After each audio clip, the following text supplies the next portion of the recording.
নমস্কার নমস্কার দর্শক বন্ধুরা, সুস্বাগতম। আপনারা সবাই ভালো আছেন তো? আর আমরাও ভালো আছি। সবাইকে শুভ সকাল, বৃষ্টি ভেজা শুভ সকাল, সুপ্রভাত। আমার সাথে সাথে আপনারাও বৃষ্টিটা উপভোগ করুন এবং বৃষ্টির আওয়াজটাকেও উপভোগ করুন। কি সুন্দর ওয়েদারটা লাগছে।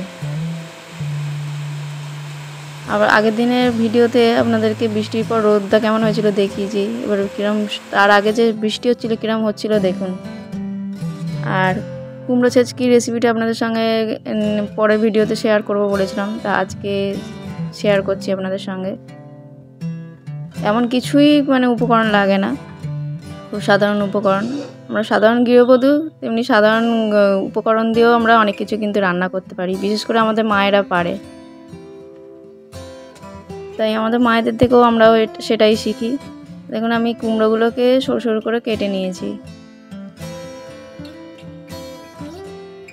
মুসুর ডাল রান্না হলে এই কুমড়োর ছেচকিটা দিয়ে খেতে খুব ভালো লাগে।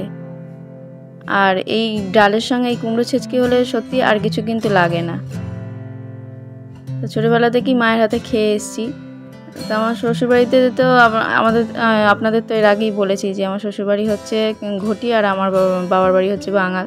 তো সেই জন্য রান্না বান্না অনেক কিছুরই খাওয়ার তফাৎ তো একটু হলেও থাকে, কিছু মিল থাকলেও কিছু আবার অনেকটাই তফাৎও থাকে। তা আমি আমার শ্বশুরবাড়িতে এসে এই রান্নাটা করেছিলাম।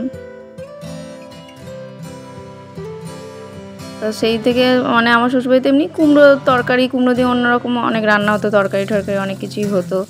কুমড়ো ভাজা হতো ডাল ঢাল হলে। তো আমি একদিন এই পেঁয়াজ দিয়ে এই কুমড়ো ছেচকিটা রান্না করেছিলাম।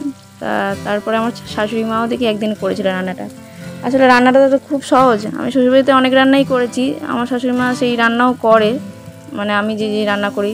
তবে রান্নাটা যদি সহজ পদ্ধতি হয়, খুব বেশি খাটুনি না থাকে, তাহলে আমার শাশুড়ি মা করে এই রান্নাটা।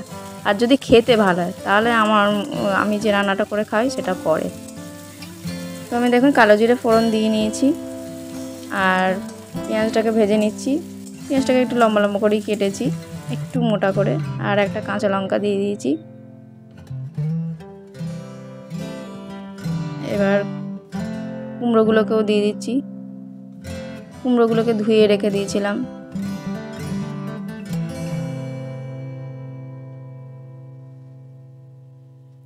আর কোনো কিছু সবজি তো ভাজলে তো একটু কমেই যায় জানেন, এটাও একটু ভাজতে ভাজতে কমে যাবে একটু পরিমাণ।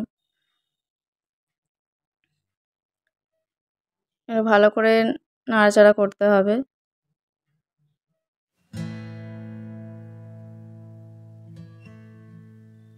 আপনারা কারা কারা খান এইরকমভাবে কুমড়ো ছেচকি? আর যদি না খেয়ে থাকেন, এটা করে খেতে পারেন, ভালোই লাগবে। আর এই রান্নাটা শুধু ভাত ডাল নয়, আপনি রুটি দিয়ে, পরোটা দিয়ে, লুচি দিয়েও ভালো লাগবে খেতে, খেয়ে দেখতে পারেন। কারণ কুমড়োর স্বাদ তো একটু মিষ্টি মিষ্টি হয়। রুটি লুচি পরোটার সঙ্গে দেখবেন একটু মিষ্টি মিষ্টি তরকারি বা মিষ্টি মিষ্টি কিছু হলে খেতে বেশ ভালোই লাগে। আমার তো তাই লাগে, একটু মিষ্টি মিষ্টি তরকারি হলে বা একটু মিষ্টি মিষ্টি ভাজা হলেই খেতে ভালো লাগে। এটা আপনারা খেয়ে দেখতে পারেন, ভালো লাগবে। আপনারা চাইলে একটু চিনিও দিতে পারেন যদি কুমড়োটার স্বাদটা যদি একটু কম মিষ্টি হয়। অনেক কুমড়ো আছে খুব মিষ্টি হয়, তা আমি আর চিনি সেরকম দেব না। আর একটু নুন দিয়ে দিলাম পরিমাণ মতো।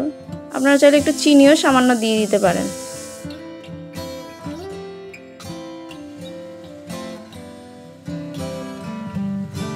চিনি দেব না ভেবেছিলাম, কিন্তু একটু চিনি দিয়েই দিলাম, একটু সামান্য। যাই হোক, হলুদ দিয়ে দিয়েছি। এবার একটু ভালো করে নাড়তে হবে। আসলে আমাদের বাঙালিদের একটু তরকারিতে একটু সামান্য চিনি না দিলে মনে হয় যেন স্বাদের ব্যালেন্স আসছে না, এরকম মনে হয়। যার জন্য আবার সেটাও একটু ভাবলাম যে একটুখানি চিনি দিয়েই দিলাম, যেন একটুখানি চিনি দিয়েই দিই।